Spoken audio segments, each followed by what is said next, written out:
नमस्कार मंडळी, मी सागर स्वागत करतो आपल्या चॅनलच्या एका नवीन व्हिडिओमध्ये. मस्त खमंग सुगंध सुटलेल्या घरामध्ये. तर श्रुतिका काय करते ते आता आपण बघूया. मी ऑफिसचं काम करतोच आहे, भूक पण लागलेली आहे, त्याचबरोबर सुगंध पण सुटलेला आहे. तर बघू आता श्रुतिका काय करते ते.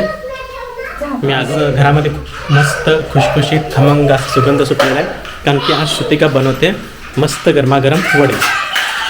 Sambar, south Indian dish. इथं वडे तयार आहे, इथं मस्त गरमागरम सांबार पण तयार आहे. मिठात सांबार, तिखट सांबार मुलांसाठी सुद्धा लागतं ना, त्यामुळं मिठात सांबार केला आहे. इथं मग खोबऱ्याची चटणी.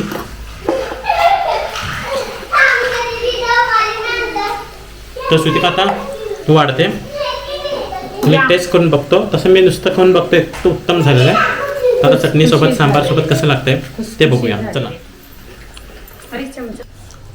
तर तुम्ही बघू शकता लेकरं इथं बसलेत जेवायला. तर या ठिकाणी ऑफिसचं काम पण करते, त्याचबरोबर ते जेवण पण करतं.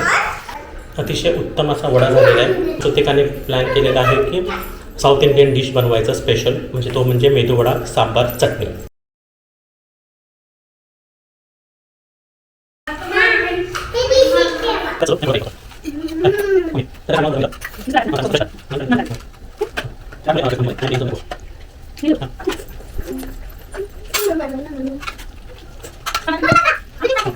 तर आता त्यांना जरा सांबार तिखट झाले, स्पायसी झाले, तर त्यामुळे मी त्याच्यामध्ये गूळ घातलेला आहे. आता उकळी आली ना व्यवस्थित होऊन जाईल.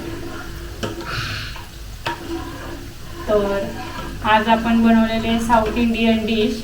रोज रोज भाजी चपाती खाऊन कंटाळा येतो, तर आज हेल्दी घरी असतात, तर त्या निमित्ताने म्हणलं तर साऊथ इंडियन पण होतं, पोरांना पण काहीतरी नवीन खायचं होतं. इडली खूप दिवस झालं म्हणताय, पण आता इडली आम्ही उद्या करणार आहे. इडली तर लगेच होत नाही, त्यामुळे इडली नाही करणार, म्हणून आज वडे करते म्हटले.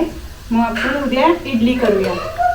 तर आज इडली तर नाही होणार, कारण की इडलीला रात्रभर भिजावं लागतं पीठ, त्यामुळं मग इडली नाही होत. मी म्हणलं इडली आपण उद्या करू, आज आपण वडे करूया. मग आज वडे आणि उद्या इडली खाणार आहे. तर त्यांना सांबार जर तिखट झालं होतं, तर मी त्याच्यामध्ये गूळ घातलाय आणि एक उकळी येऊ देते, व्यवस्थित बरोबर होऊन जाईल. आणि बघू शकता हे वडे तळतीये, तुम्हाला दाखवते. तर आपले हे छान असे वडे मस्त तळत आहे.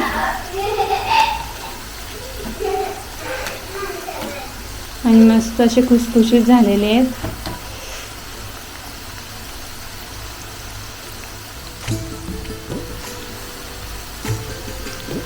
आणि हे सांबार उकळते, त्याच्यामध्ये मी गूळ घातले, एक उकळी यायला लागेल.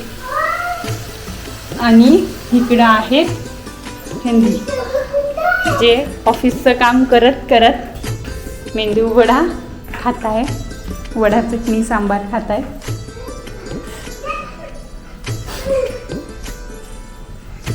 मग खूप सुंदर मस्त वडा झालेला आहे. कसं झालाय वडा? खूप छान. आणि काम पण काय म्हणतात, ब्रेक त्यांना 8:30 नंतर मिळतो, आणि 8:30 नंतर गरम गरम खाणं शक्य नसतं, कामाचा लोड होतो. त्यामुळं मग त्यांनी बोलले मी काम करत करतच खातो. आता कसं एवढं लोड नसतो, 8:30 नंतर खूप लोड येतो, म्हणून मग त्यांनी आधीच जेवत आहे. आज वडा बनवलीस तू, तर उद्या काय बनवणार? इडली बनवशील का? हो, मग उद्या इडली खायची ना पोरांना पण, त्यामुळे उद्या इडली. उद्या सकाळी नाश्त्याला असेल इडली. दोन्ही पण बनवा, सांबार आणि चटणी. हो हो, चटणी दे. तर आता आम्ही सगळे म्हणून आता मस्तपैकी वडा एन्जॉय करतोय. तुम्ही पण या सगळेजण. आणि अतिशय उत्तम खुशखुशीत चविष्ट असा वडा झालेला आहे. वडा सांबार प्लस खोबऱ्याची चटणी आहे. इतर वेळेस तू कुठली चटणी बनवायची का? हां, इतर वेळेस मिक्स बनवायची, पण आज थोडंसं खोबरं जास्त, जेणेकरून जरा टेस्ट पण चांगला लागते. ते श्रुतीला विचार होते मिरची हवी की म्हणून नको आता, कारण की हे थोडंसं टेस्टी झालं, त्यामुळे आता मिरचीची गरज नाही आहे. तर अतिशय सुंदर झालेलं आहे.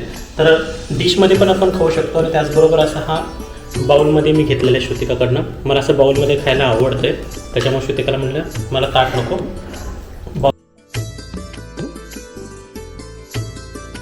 तर मंडळी, कसा वाटला आजचा व्हिडिओ तुम्हाला? तर तुम्हाला आजचा आमचा मेंदू वडा आणि चटणी सांबारचा व्हिडिओ कसा वाटला तो कमेंटमध्ये नक्की सांगा. आणि आवडल्यास लाईक, शेअर, सबस्क्राईब करायला विसरू नका. आमच्या चॅनलला सपोर्ट करा. तर स्वतःची काळजी घ्या, मजेत राहा आणि आमचे व्हिडिओ पाहत राहा. बाय.